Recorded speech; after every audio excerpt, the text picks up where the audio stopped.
ആദ്യം സന്നിധാനത്തേക്കാണ്. ശബരിമലയിൽ ഇന്ന് 6ാം തിരുവുത്സവം, ഉത്സവബലി, പടിപൂജ, മുളപൂജ, ശ്രീഭൂതബലി, വിളക്കെഴുന്നള്ളിപ്പ് എന്നിവയാണ് ഇന്നത്തെ പ്രധാന ചടങ്ങുകൾ. 10ാം തീയതി പള്ളിവേട്ടയും 11ാം തീയതി പമ്പയിൽ ആറാട്ടം നടക്കും. വിവരങ്ങളുമായി മിഥുൻ മുരളി ചേരുന്നുണ്ട്. മിഥുൻ, ഇപ്പോൾ അവിടെ തിരക്ക് എങ്ങനെയുണ്ട്? ഇന്ന് 6ാം തിരുവുത്സവമാണ്, ഇന്നും ഒട്ടനവധി ചടങ്ങുകളുമുണ്ടല്ലോ. ദേവിക, തിരുവുത്സവ ചടങ്ങുകളുടെ ധന്യതയിലാണ് സന്നിധാനം. വിളക്കെഴുന്നള്ളിപ്പ് ഇന്നലെ തുടങ്ങി. പ്രധാനപ്പെട്ട ചടങ്ങാണ്. ഇന്നും രാത്രി 9:30-ക്ക് ശേഷമാണ് വിളക്കെഴുന്നള്ളിപ്പ് നടക്കുന്നത്. ശ്രീഭൂതബലിയുടെ 4ാമത്തെ പ്രദക്ഷിണത്തിന് ശേഷമാണ് വിളക്കെഴുന്നള്ളിപ്പ് ചടങ്ങ് നടക്കുന്നത്. വിളക്കെഴുന്നള്ളിപ്പ് ചടങ്ങുമൊക്കെ തൊഴുത് ഭക്തി നിർഭരമായി അയ്യപ്പസ്വാമിയുടെ തിരുവുത്സവത്തിൽ പങ്കുചേരുകയാണ് ഈ ദിവസങ്ങളിൽ എത്തുന്ന ഭക്തജനങ്ങളെല്ലാം. ശരാശരിക്കടുത്ത് ഭക്തജന തിരക്കാണ് ഇന്നും രാവിലെ അനുഭവപ്പെടുന്നത്.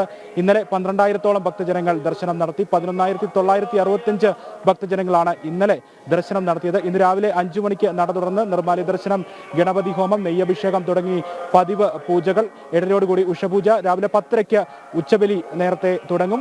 11:30-ഓടുകൂടി ഉത്സവബലി ചടങ്ങുകൾ ആരംഭിക്കും. ഉച്ചയ്ക്ക് 2 മണിക്കാണ് ഉത്സവബലി ദർശനം. വൈകിട്ട് 5 മണിക്ക് നട തുറക്കും. 6:30-ക്ക് ദീപാരാധന. 7 മണിക്ക് പടിപൂജയുണ്ട്. 7:45-ന് മുളപൂജ. 9 മണിക്ക് ശ്രീഭൂതബലി. 9:30-ക്ക് വിളക്കെഴുന്നള്ളിപ്പ്. 10:30-ക്ക് ഹരിവരാസനം പാടി നട അടയ്ക്കും. ഇങ്ങനെയാണ് ഇന്നത്തെയും പ്രധാനപ്പെട്ട ചടങ്ങുകൾ എല്ലാം. ഇന്നും രാത്രി 9:30-ഓടുകൂടി ശ്രീഭൂതബലിയുടെ 4ാമത്തെ പ്രദക്ഷിണത്തിന് ശേഷം പ്രധാനപ്പെട്ട ചടങ്ങായ വിളക്കെഴുന്നള്ളിപ്പ് തുടങ്ങും. ശ്രീഭൂതബലിക്ക് ശേഷം അത്താഴപൂജയ്ക്ക് ശേഷം സോപാനത്ത് നിറപറയും നിലവിളക്കും ഒരുക്കി ശ്രീകോവിലിൽ നിന്നും ദീപം പകർന്നാണ് ചടങ്ങുകൾക്ക് തുടക്കമാകുന്നത്. ആനപ്പുറത്താണ് ഭഗവാൻ എഴുന്നള്ളുന്നത്. 1 മണിക്കൂറോളം വിളക്കെഴുന്നള്ളിപ്പ് ചടങ്ങുകൾ ഉണ്ട്. വിളക്കെഴുന്നള്ളിപ്പ് ചടങ്ങുകൾ ദർശിച്ച് നിർവൃതി നേടി ശരണമന്ത്ര മുഖരിതമായി ഭക്തജനങ്ങളും സന്നിധാനത്ത് ഉണ്ടാകും. വാദ്യമേളങ്ങളുടെ അകമ്പടിയോടുകൂടി ഭഗവാൻ ആനപ്പുറത്ത് എഴുന്നള്ളുമ്പോൾ ഭക്തിയുടെ പാരമ്യത്തിലേക്ക് സന്നിധാനം എത്തുന്ന കാഴ്ചകളാണ് ഇന്നലെ രാത്രി കണ്ടത്. ഇന്നും വിളക്കെഴുന്നള്ളിപ്പ് ഇതേ സമയം ശ്രീഭൂതബലിയുടെ 4ാമത്തെ പ്രദക്ഷിണത്തിന് ശേഷം നടക്കും. ഇന്ന് രാവിലെ 10:30-ക്ക് ഉച്ചബലി നേരത്തെ തുടങ്ങും.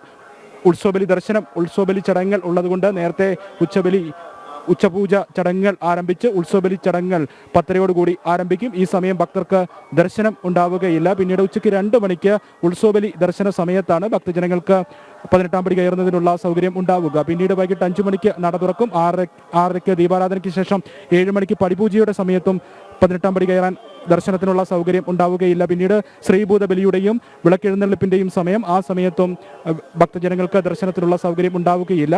വിളക്കെഴുന്നള്ളിപ്പും പൂർത്തിയാക്കി ഹരിവരാസനത്തിന്റെ സമയത്താണ് ഭക്തജനങ്ങൾക്ക് ദർശനത്തിനുള്ള സൗകര്യം ഉണ്ടാവുക. കഴിഞ്ഞ 6 ദിവസമായി സന്നിധാനത്ത് നിന്നും നമ്മൾ കാണുന്നത് സുഗമമായ ദർശനം നടത്തി സന്തോഷത്തോടെ നിർവൃതിയോടെ മടങ്ങുന്ന ഭക്തജനങ്ങളെയാണ്. ഇന്ന് പുലർച്ചെയും ആ സാഹചര്യം തന്നെയാണ്. വലിയ തിരക്കില്ല. ശരാശരിക്ക് അടുത്ത് തിരക്ക് മാത്രമാണ് സന്നിധാനത്ത് ഇന്നും ഉള്ളത്. കഴിഞ്ഞ ദിവസങ്ങളിൽ നമ്മൾ കണ്ട അതേ കാഴ്ച 18ാം പടി തൊട്ടു വണങ്ങി സാവധാനം സന്നിധാനത്തേക്ക് ശ്രീകോവിലിന്റെ മുന്നിലേക്ക് എത്തുന്ന ഭക്തജനങ്ങളുടെ കാഴ്ചയായിരുന്നു കഴിഞ്ഞ 6 ദിവസമായി നമ്മൾ സന്നിധാനത്ത് നിന്നും കാണുന്നത്. തിരക്കൊന്നും കൂടാതെ സാവധാനം ദർശനം നടത്താൻ സാധിക്കുന്നതിന്റെ നിർവൃതിയിലായിരുന്നു ഭക്തജനങ്ങളുടെ എല്ലാവരുടെയും മടക്കം.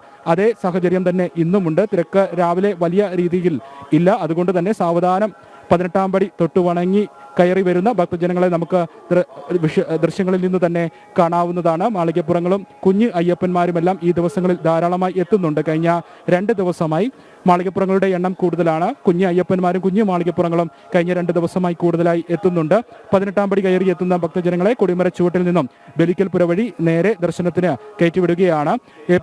കഴിഞ്ഞ മാസം മീനമാസ പൂജ സമയത്ത് പരീക്ഷണാടിസ്ഥാനത്തിൽ ആരംഭിച്ച നേരിട്ടുള്ള ദർശന രീതി ഈ തവണയും തുടർന്ന് പോരുന്നത്. പരീക്ഷണാടിസ്ഥാനത്തിൽ ഈ രീതി തുടർന്ന് പോരുകയാണ്. കഴിഞ്ഞ 6 ദിവസമായി തിരക്ക് കാര്യമായിട്ട് ഇല്ലാത്തത് കൊണ്ട് തന്നെ ഈ രീതി ക്രമീകരിക്കുന്നതിൽ വലിയ ബുദ്ധിമുട്ടൊന്നും ഉണ്ടായിട്ടില്ല. ഈ രീതിയിൽ തന്നെ വളരെ വേഗത്തിൽ തന്നെ ദർശനം സാധ്യമാകുന്നുണ്ട്. കൊടിമരച്ചൂട്ടിൽ നിന്നും നേരെ മുന്നോട്ട് പോകാൻ ഭക്തജനങ്ങൾക്ക് സാധിക്കുന്നു. ബലിക്കൽപുരയിൽ നിന്നും മുന്നോട്ട് നീങ്ങുമ്പോൾ തന്നെ അയ്യപ്പസ്വാമിയുടെ ആ ദിവ്യരൂപം കാണുന്നതിനുള്ള സൗകര്യം ഭക്തജനങ്ങൾക്ക് സാധ്യമാകും. പരമാവധി സമയം അയ്യപ്പസ്വാമിയെ ദർശിക്കുന്നതിനുള്ള സൗകര്യം ഇതിലൂടെ ഭക്തജനങ്ങൾക്ക് സാധിക്കുന്നുണ്ട്. തിരക്കും കുറവായതുകൊണ്ട് പരമാവധി സമയം അയ്യപ്പസ്വാമിയെ ദർശിച്ച് സായുജ്യം നേടിയാണ് ഈ ദിവസങ്ങളിൽ എത്തിയ ഭക്തരുടെ എല്ലാം മടക്കം. സാധാരണഗതിയിൽ 20 സെക്കൻഡ് 30 സെക്കൻഡ് വരെയൊക്കെയാണ് ഈ രീതിയിൽ മുന്നോട്ട് പോകുമ്പോൾ ബലിക്കൽപുരയിൽ നിന്നും നേരിട്ട് ദർശനം നടത്തുമ്പോൾ ഭക്തജനങ്ങൾക്ക് സ്വാമി ദർശനം സാധ്യമാവുക. ഇത്തവണ തിരക്ക് കുറവായതുകൊണ്ട് തന്നെ അതിൽ കൂടുതൽ സമയം, പരമാവധി സമയം ദർശനം ലഭിക്കുന്നതിനുള്ള സാഹചര്യവും ഈ 6 ദിവസങ്ങളിലായി എത്തിയ ഭക്തജനങ്ങൾക്കെല്ലാം ലഭ്യമാകുന്നുണ്ട്. ഇനിയുള്ള പ്രധാനപ്പെട്ട ചടങ്ങ് ഉത്സവവുമായി ബന്ധപ്പെട്ട് പള്ളിവേട്ട ആണ്. പള്ളിവേട്ട 10-ാം തീയതി രാത്രി 9 മണിയോടെ പള്ളിവേട്ട എഴുന്നള്ളത്ത് ശരംകുത്തിയിലേക്ക് നടക്കും.